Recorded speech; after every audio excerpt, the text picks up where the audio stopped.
ang inyong tulay sa himpapawid ng serbisyo publiko. Ang Presidential Broadcast Service, Radyo Pilipinas, Radyo Publiko. Radyo Pilipinas. Radyo Publiko. Kinilala ng pang-international at prestigyosong Asia Pacific Broadcasting Plus Awards 2025 para sa kategorya ng Government Streaming. Ito ay dahil sa epektibo nitong pagsasanib ng mga tradisyonal na media tulad ng telebisyon, radyo at print para masabayan ang mabilis na pag-inog ng mundo ng digital at social media tungo sa mas epektibong paghahatid ng mahahalaga at napapanahong mga impormasyon sa mamamayang Pilipino. Kinilala rin ang Radyo Pilipinas dahil sa patuloy na pag-akyat ng rating. Ngayon ay matatag sa pang-4 na pwesto sa Mega Manila ayon sa pinakahuling Nielsen Radio Audience Measurement Survey. At sa social media, nakamit ang mahigit 2,000% pagtaas ng bilang ng mga sumusubaybay sa Radyo Pilipinas page sa unang bahagi ng 2025. Patunay ito na ang inyong Radyo Pilipinas, Radyo Publiko ay tunay na kaagapay ng inyong pamahalaan sa paghahatid ng serbisyo sa mga mamamayang Pilipino. Mula sa aming lahat, sa ngalan ng inyong pamunuan at mga kawani ng Presidential Broadcast Service, kasama ang inyong mga himpilan ng Radyo Pilipinas sa buong kapuluan. Maraming salamat po sa inyong lahat, sa inyong pagtangkilik at pagkilala. Radyo Pilipinas. Radyo Publiko.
Yes, mga igala, mayong adlaw ka natatanaw. Welcome to sa panaguban sa tuntulong manong tambayan sa Radyo Pilipinas. Kawan ninyo, Armando Fenekito, mga igala. Yes, mga igala, kamusta mo diha, mga katambayan. No, adlaw kita karong, sa adlaw na kita karong Martes, mga igala, napit sa 15 na ng bulan sa Hulyo, tuig 2025, mga igala. Of course, kawan ko ninyo, Armando Fenekito, mga igala. Anyways, mga igala, kamusta mo diha, no? Na may posibilidad nga ulan nun ta din sa tuas Davao region, no? Of course, asa man day nabilong ang Davao City, di ba? Sa Davao region, no? So, ingat-ingat ano sa mga lugar na bahaon, no? Lugar na kanang landslide prone, no? Mag-ingat na, no? So, of course, no, di na ta maghulat, no, kung grabe na ang sitwasyon sa inyong lugar, no? Now, kung sitwasyon ninyo is grabe na gid kayo gid, no? Grabe nang baha, taas ang evacuate na mo diretso, mga katambayan, no? O ayun na mo pagpaabot nga napay mahitabo, no?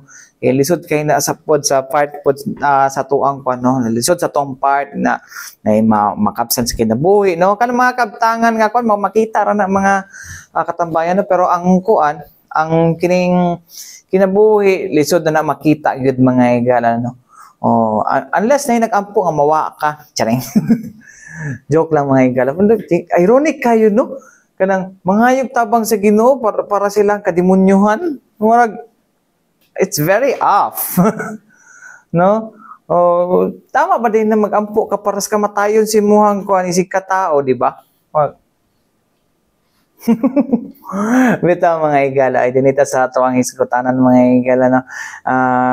Kung asa, no, ang DPWH, mga igala, no?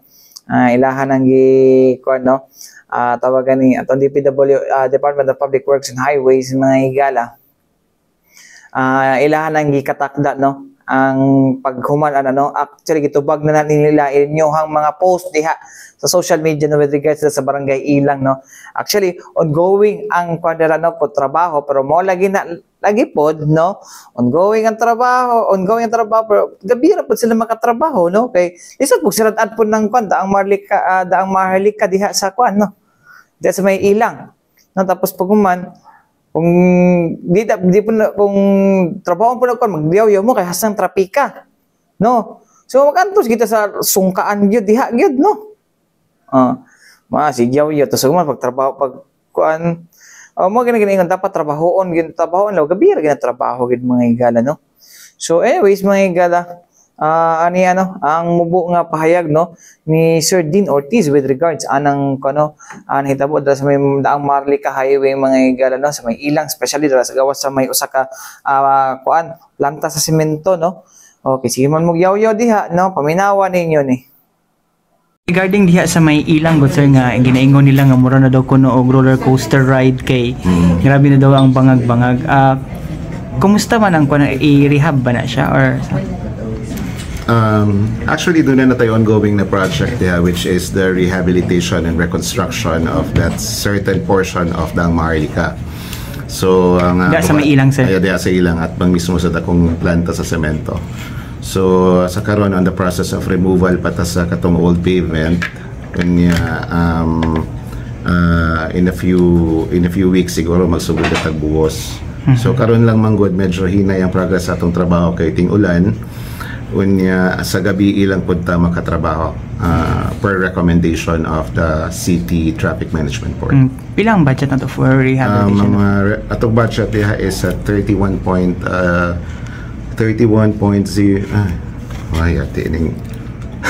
okay. Ang atong budget diha is at 31.102 million.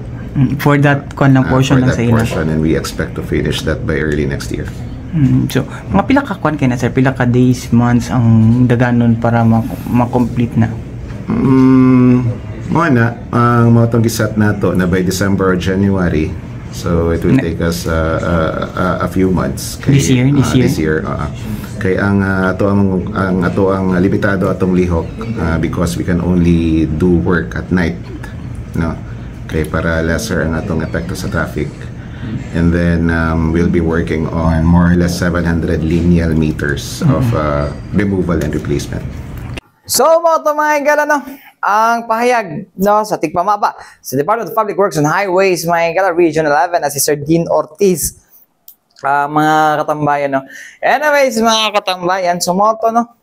Mo lagi na di na to na makontrol pagkay kung siratan po ng tibok Daang Marlica Highway para lang sa inyo ha no nga smooth kinyong dagan no. Dili po na mahuman pod. Ay ba traffic puno dira pila ka adlaw po ng trapika na, di ba? No? So mo nagkuan mahigala gabi ilang na ginatrabaho no. So ongoing naman no. Kita man ninyo sa video no nga nanay ubang portion na ginapagikuan na sa isugda na sa kuan no DPWH no. Pero amo lagi na ay lang sa mo kanang kuan gud kasuko po dayon diha no. Ginapukan ninyo ginahimo ninyong content. Wagi ka content man pod jud no. Pero amot lang pod kung worth it ba na nga i-content pod, di ba? Mo na ang isa sa mga kuan kinahanglan gid pod nato pod no nga pagsabot pod gamay pod no sa atong part no kay mingon mo nga may DPWH sige dugay kay mo action na oh. Gi-actionan na naman tayo nakita na diha no pero mo gyapon no daghan gyapon ko content nga makita amot delayed ba ang posting or unsa ba? Di ba? Wala ka tingalahan pod no kay unsa ba delayed ba ang posting or unsa ba? No? Tell me, bakit nga ba? Kita mga galay dinita sa laing kon no. Ang ato ang Ateneo UCAC gani mga galay Ateneo UCAC. Ato asang kon na ADO UCAC. No, ang Ateneo de Davao University Community Engagement and Advocacy may no magpahigayon sila og kaning magpahigayon sila og kaning usa ka bloodletting activity mga higala no itawag nila nga dugong bugaw. I think sa SMCT Davao nila na buhaton mga higala no.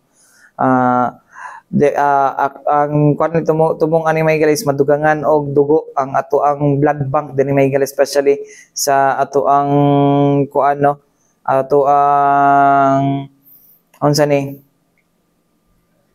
ala sa ato ang Philippine Red Cross mga higala di na siya national mga higala. So mo na nga ilahan ang ginakuan karon no. Anyways mga higala alang sa ubang mga detalye mga higala nga atong angan nyo sabtan og gusto ninyo mag-participate mga higala ato paminawon mga higala no ang kuan ang head no chairman siguro ni si Sir kuan Sir Mark lang gid ato sa kuan na tan tan tan tara ta ta ta ta sa ba to updates pa to nga pa to dire then jud mga anara advisories mga higala no. Ang kuan may chairperson sa Ateneo de Davao University Community Engagement and Advocacy mga higala no ang chairperson na si Sir Mark Paul Samante paminaw na to. Yes, we'll be having the Dugong Bughaw once again for this 2025. Last year we had a good turnout. We had 2 runs. One usually gini siya July and December. So in those 2 runs we were able to gather at least mga 200 blood bags for those bloodletting campaigns. This year, we are again organizing the annual Dugong Bughaw bloodletting. This time in partnership with SMCT Davao. So we'll be having it on the 26th, July 26th, here at SMCT Davao. So ang target natin is at least we can invite 100 blood donors for this run. Kasi magkakaroon pa rin ng second sa December. Kasi one time may nag-guest dito at thalassemia ba yun na kailangan talaga para may shortage daw ng dugo and there's a necessity na need natin ng mga blood donors. How can Dugong Bughaw help, no? Lalo na busy na parang yun yung problema ngayon ng the lack of or the need ng blood donor, lalo na malapit na mag-rainy season dengue. Yes sir. Common ni siya nga problem na actually experience shortage. Dili lang ni siya every rainy season but all throughout we have the Dugong Bughaw bloodletting from the university para natay ma-contribute sa supply sa mga blood donors and ang possible na assistance na atong ma-extend. And this is not only for the Ateneo de Davao community but nag-extend po din siya sa mga mga partners and friends na mo abang uguni. The Dugong Bughaw will be held sa campus, the blood donation drive. Yeah, this year dili sa campus but we are bringing it out of the university. Himuna muna siya karon diri sa SMCT Davao on the 26th starting at 9 AM. So diri sa SM Annex ang ang Dugong Bughaw for this day. So this dati it's on campus, no? This so ibig sabihin mas open siya like alumni, Ateneo, non-Ateneo na mga donors. Yes sir, mo nang gidala nato sa gawas para mas daghan ang maka-avail na maka-donate sa ilang dugo. At the same time, mas accessible siya. Usually pag sa campus, dili tanan maka-adto dito. This time by bringing it into a public space, basin naginauta na mas mudaghan pa. While we target 100, kung musobra sa 100, it would be also welcome. So mo to mga higala no ang pahayag ni Sir Mark Paul Samante mga higala with regard sa Dugong Bughaw. Actually target nila is 100 bags no. Well minimum na nila for 100 bags na di man gitanan mga higala nga mo participate mag-qualify pud no para makahatagan og dugo or maka-donate og dugo rather no. So mo na siya ang kuan mga higala no.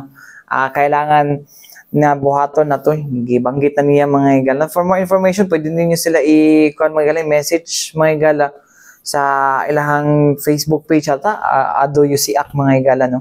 I don't know kung napa sila Facebook page. Basta na sila kanang kuan ato na lang kuan na sila kuan dili dugay naman kay ning kuan ilahang Facebook account mga higala. Last April pa ang last post puro pa happy birthday. Ateneo Ado UCAC Ado Communication basta mo lang yung kung ano mga higala no? Ato lang mo sa opisina dila sa may Rojas mga higala Anyways, may gala, balik kita man lang sa mga importanteng pahinumdum niya to si Bianan. Balik kita mga katambayan, din sa Tubraguban sa Tuntuluman ng Tambayan sa Radyo Pilipinas, kauban ninyo Armando Fenekito mga igala. Yes, mga igala, no? Yan ako. So, shot. Anyways, mga igala, dinita sa langit, kutanan na ito mga igala, no? Kung asa, karon mga igala, no? I think, July 17, mga igala, no? Ay pahigayon ang kaning activities na para sa National Disability Week, kung wala ko nagkabalo, no? Kung wala ko nagkamali, no? Nagkamali na jud ko. So, mo na siya mga igala na yung mga activities na pagabuhaton mga igala, no? Ang ato mga grupo sa ato ang kuano sa ato mga PWDs dinis Davao City mga igala, no? Una na diya mga igala sa pagpanguna sa ato ang bagong office mga igala, no? Nga kuana siya. Hingpit na gid siya na opisina mga igala, din siya under sa CSWD or City Social Welfare and Development Office mga igala, no? Ang PWD, no, or Persons with Disability Affairs Office kon PDAW. Lahi na po na siya sa na po siya OSCA mga igala, no. So dira mga igala, no, nanatay opisina nga mga laga sa ato ang kuan, no, mga laga sa ato ang mga PWDs mga igala. Of course may igala dawat reklamo, of course mo rehistro mga igala for PWD ID o uban pa nga mga angay natong mga kuanan mga igala masabtan ng may bawaan mga igala. But anyways mga igala, din hita sa ato ang kuan, no, ato paminawon mga igala, no, kung nonson miskatik.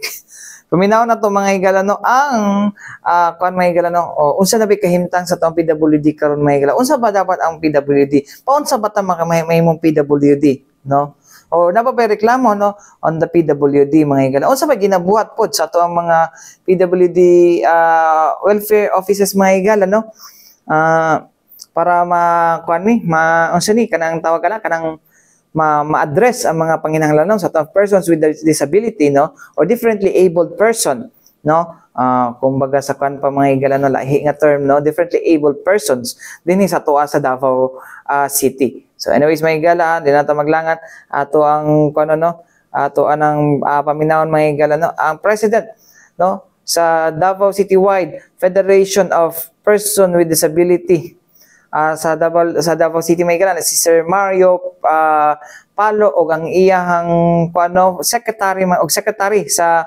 maong organisasyon Yapon may gala na si Ma'am Mia Kagumay. Paminawon na to.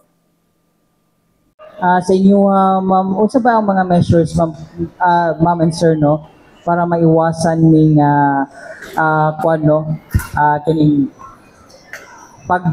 kuyanap sa mga peke nga PWD IDs, no, nga ginagamit kay tungod gusto lang maka-discount? Sa pagkakaroon, sir, ano nagyud galihok nato ang PDAW, which is ang atong head si Attorney Redimno Martinez. So sa niaging mga bulan naa siya na sampulan. Dili man ka basta-basta maka-apply og PWD ID sa PDAW office kung ang imuhang medical abstract wala nahaom dito sa napulo ka klase nga disability under sa DOH. So siya, gusto niya nga i-claim nga siya PWD. So gisubay ni attorney together with the staff sa PDAW ang opisina sa doktor kung asa siya nangayo og medical abstract. So lasayran nga siya ang gusto magpa-issue sa medical abstract nga wala nahaom sa napulo ka klase nga disability under sa DOH. So nasampulan siya, sir, nakatulog siya sa prisuhan sa Turin. So inana kay stricto karon, sir, ang PDAW office. Sa karon mo na ba may nadawat ng mga report, ma'am, kay murag ang katong report is sa Manila? Apo, diri sa Davao wala ba may na-report? So far, sir, naami naagian nga mga discrimination lang, pero ang gibasihan is sa sa restaurant. Mosulod sila sa PRPWD sa DOH, which is ang gagunit is si PDAW mismo. Kung bag-o pa ka nag-apply og PWD ID card, si PDAW dili pa niya na basta-basta ma-encode padulong sa system sa PRW sa DOH. So ang gibasihan sa restaurant is nisulod sila sa online. So nakita nila dito nga not registered si PWD. holder, which is dili na mao among basihan. Regardless kung unsa man ka, as long as i-issuehan ka sa PWD ID, so pwede nimo i-claim ang imuhang mga benefits. So kato lang ma'am is murag tungod lang sa wala nakita sa system. Sa system lang po sila wala nagkasinabot. So karon gi-clear naman ni attorney. Nakig-meeting naman siya sa mga establishment entero Davao, sir, with city government. Dili siya fix, sir, so far. So kato lang ko kay wala pa na encode. Yes po, wala siya na encode sa PRPWD sa DOH. Inayad si sir. Yes, sir. Karon na ami gi-conceptualize nga ID, DC PWD ID issued by the Davao City. Kunya, naano siya QR code in order na dili siya basta-basta makopya para ang possibility manggod sa kadaghan manggod sa nag-apply kunya ang order sa amuang head dapat dili dugay-dugayon pag-issue og ID kay luoy kayo ang PWD magsigig balik-balik sa ilang distrito. Kung pwede lang, muadto sila sa opisina, immediately in 15 minutes, ma-issue na namo ang ID. With complete, including the application form, doctor certificate, and the local district head or social worker nga nag-sign dito sa application form in order that the ID will be issued. At may pangutana ma'am sir no, what if do nawala ang PWD ID? Unsa ang process? The same sir, kinahanglan gyapon ta, the same with the other process, kinahanglan ta og affidavit of loss, and then kung napicturean nimo imong ID, i-present nimo in order that not to change the number. Kay kung magbalik ka sa sinugdanan, possibility nga na-enroll na ka dito sa PRPWD. Kanang PRPWD, Philippine Registry for Persons with Disability. Automatic na itanaw sa mga butika na imong number dito paghatag nimo sa imong ID. So dili na nila balibaran tagaan kag 30% discount or more 32. Kay kwaon man ang 12%, kwaon pa gyud ang 20%. Yes. All in all, it is more or less mga 32%. Lasa lang sir. So kinahanglan gid ay itaguon na tilahang ID number. O picturean. Kung mawala.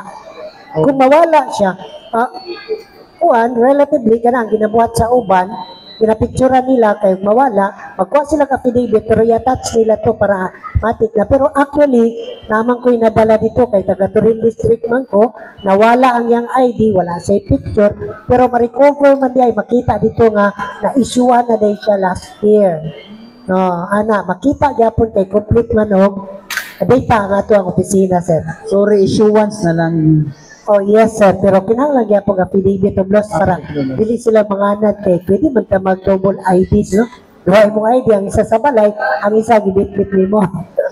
Pwede ba tong booklet lang ang ipakita po? Dili po sir, kinahanglan mas better nga ang ID mo ipakita. There are kanang pharmacy nga mo-honor lang sila sa kuan ID pod. Pero kinahanglan tong booklet, especially kung dako na kay nga amount, no? Anong amount? Okay, para sa kuan no, actually kabalo naman ng mga tao, but for the information of everyone, unsa ba tong mga 10 disabilities under sa listahan sa tuang DOH? Para ma-review lang po, ma'am and sir ba?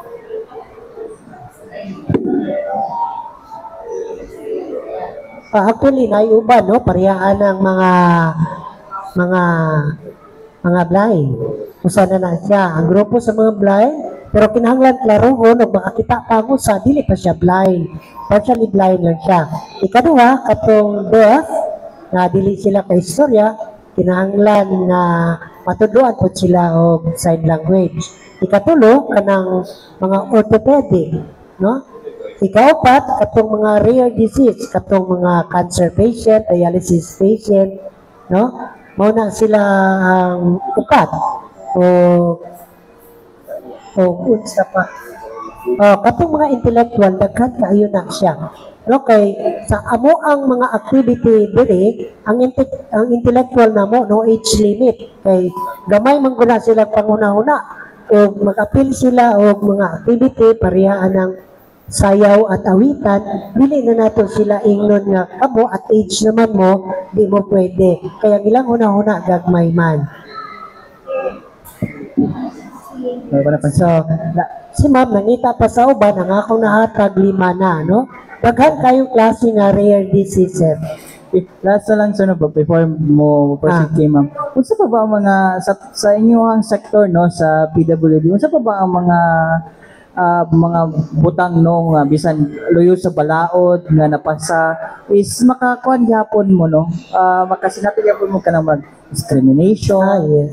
Unsang klase discrimination ng mga Dagat kay sir, unsa na niya na kanang employment. Naman tayo balaod nga 10754 no nga magpakusog para sa employment for PWD. Kay nahuman naman tong 170, atong 170 selection process to para mo employ mi dito. Karon ay 10754 nga gihatag pod para mapanghingusgan sa mga private business na kita dawaton ta in compare to others. Pananglitan parehaming accountant, no? Pero siya dili PWD, ako PWD. Pero because of my disability, discrimination na siya.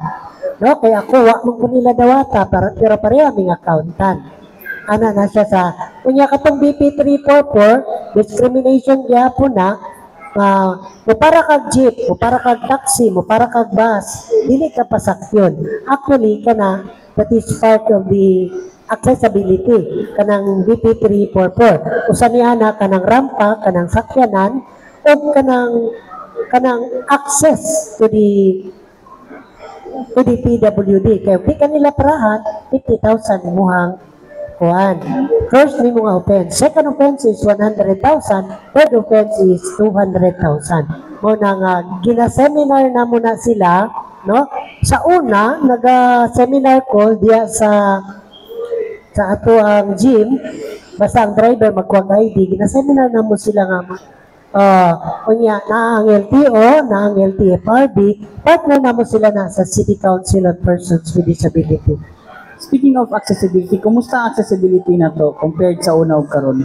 Karon sir, gamay pa lang among na-add to, gamay pa lang among nasuwatan, pero at least naka-start nami, kunya naka-inspect nami og mga establishment na kinahanglanon kay naga-partner man ni sa DPWH na appeal po ng building niya. Next year, siguro sa renewal of their business permit, appeal na siya kay dili sila ka-renew kung dili access ang ilang building.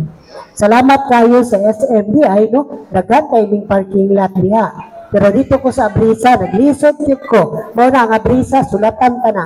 Kay nganong dili mi ka parking dito. Kaya po tayo makuha, especially sa parking. Yes, sir. Ang difference di ay between the senior citizen, kaya gina-encourage gihapon na mga senior citizen to continue member of the PWD. Kaya in terms of accessibility, during the time nga musakay tag eroplano, musakay tag barko, sugaton man tayo wheelchair, kung natay ID, nakabutang na daan sa atong ticket. Ang senior citizen, kung di sila request di man. Ang senior citizen, wa po'y parking the same with the PWD. Pero whichever is higher, accordingly, sa benefits, sa subsidy, sa pension, at kung magkuha sila sa senior. Kaya di same man gyapon ang record nila sa CSWD o DSWD na nakabutang dito ilang pangalan. Mga pila po to ka establishments yung dapat sulatan sir? Ay more or less, katong last namong gisulatan, mga 7 rato kabuok, kunya si attorney ang nag-inspect, nag-isol siya kay di siya katikang, kay mas grabe pa man to yung disability sa kuha kay duha man ang tiilan niya. Nagka-crutches pa to siya, sir. So, 7 pa lang. How about that? Pila pa yung dapat sulatan pa? Ay, dagan pa kaayo, sir. Kay kanang nag-start magod si attorney is March na. Kay nagpan pa manggod mi, nag-assembly pa mi, o January niya, ni-appoint siya, o niya, nag-start siya lingkod, March na, April, May, June. So, more or less, 3 months pa siya nakalingkod. So, dili kaayo. O niya, ang yung orientation to the office is dili pa kaayo siya oriented how to run the office. Mga pila pa to sir, mga more or less? Ay, more or less, sir. Tigyong nagana, sir. Sobra-gatos or... Sobra, oy. Kay kanang penongs, kanang mga unsa pa nang uban diha nga daghang kay establishment, sir. Na ay Chinese establishment, duha ka buok na diha sa along ni San Pedro. Wala sila access. So, kinahanglan tanan. So, during the renewal of their permits, makikita na sila siguro. sa amo ah. Okay, na siguro nakita na ni Mama ang listahan. Okay, so ang revised Philippine Registry Form for person with disability enumerates the following: deaf or hard of hearing, intellectual disability, learning disability, mental disability, orthopedic disability, physical disability, psychosocial disability, speech and language impairment, visual disability, and rare disease. Sa rare disease po is pasok po si cancer patient, dialysis, and basta and others po. Yan po siya. So, mga ito mga igala, no? Anyways, no? Kalimut kong disclaimer di ay, no? The views and opinions of the kakuan, no? Our guest here, no? Does it reflect, no? The management, the show, and the host, no?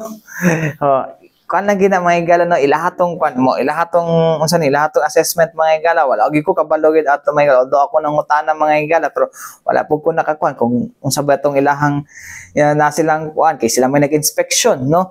Ko kabalo nga na dito ingon ato. So ayaw ko ninyo gidamay. Although gi-play na ako, lisod po kayo, i-beep pa na ako. No, di mo na ako ma-beep. No? Sila may nag-ingon nato. So, well, ingon ato gito sa dagan pag mga establishments nga wala pa kayo wala comply sa accessibility law para sa mga differently abled person, sa to mga naiuban daw nga dili daw muhatag daw discount kay tungod wala daw to moro to nga insidente. No? For us to fake PWD card, ID cards, wala po sila na dawat po din no? Sa kwan objectivity kasan mga taga Davao. No? O uban pa nga mga igala, no? So nindot ni karon may igala, no, nga nay mga grupo, no, along with the local government mga igala nga nagakuan gyud, no, nagapangalaga sa tuwa mga PWD diri sa tuwa sa kuan, no? Ako PWD mo pud ko. Chari. Joke lang, pero nga na magpa-check up sa ako. Kung tinuod ba niya akong claim. Kay lisod na, no, kay nabay toy na kuan. Nabay toy na sampulan si Attorney Redendo Martinez mga igala, no, ang head sa PIDAW mga igala, nga kanang gusto gid niya nga makuan, no, gusto gid niya nga mahatagan sa PWD ID mga igala, no. Ambot lang kay ngano, no, pero gusto ihag yung kuan gyud syempre si attorney abogado, no. He knows, no, nga nangatik ang tao. Kay di wala man na follow sa kuan, wala man na follow sa katong gibanggit ni ma'am kung sa bagitong 10 kuan nga unsa ni 10 ka mga illness ba or kuan nga mahimo kang PWD, di ba? So mao to, no, so hopefully may galan, no, makuanta mahimo tang we will be kuan may galan, no, tawag we will be kuan, no, more inclusive na, no, diri sa tuwa sa Davao City, no, PWD man or normal or PWD o senior citizens, no. So anyways, mga katambayan, matay kong oras sa ngalan sa Tibuok Pwersa sa DXRP Radyo Pilipinas, Radyo Publiko Davao mga igala. Ako yung nakauban Armando Finiquito alang sa tambayan sa Radyo Pilipinas hangtod sunod sa dagan. Salamat ug maayong adlaw kanatong tanan.